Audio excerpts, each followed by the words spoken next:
প্রচন্ড জ্বর নিয়ে তিনি শুয়ে আছেন, কখনো বেহুশ কখনো হুশ। এর মধ্যে এশার আজান হয়ে গেল। সাহাবীরা বহুক্ষণ অপেক্ষা করে হযরত আবু বকরের ইমামতিতে নামাজ শুরু করলেন।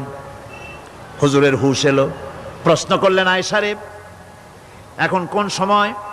হযরত আয়েশা বলেন, ইয়া রাসূলুল্লাহি, মসজিদে নববীতে নামাজ শুরু হয়ে গেছে। সাহাবীরা অনেকক্ষণ অপেক্ষা করে আমার বাবার ইমামতিতে নামাজ পড়তেছে সবাই, কিন্তু সাহাবীরা কেঁদে কেঁদে নামাজের মধ্যেই কাঁদতে কাঁদতে অস্থির হয়ে যাচ্ছে। তাদের মনের ধারণা হয়েছে নবীজির পেছনে নামাজ পড়ার কিসমত থেকে তারা মাহরুম হয়ে গেল। নবীজি বলেন, আয়েশা, দরজা খুলে দাও আর আমার মাথাটা একটু উঁচু করে ধরো, আমি একটু নামাজের দৃশ্যটা দেখি। দরজা খুলে দেওয়া হলো, নবীজির মাথা উঁচু করে ধরা হলো। নামাজের জামাতের দৃশ্য দেখে নবীজি আবার শুয়ে পড়লেন।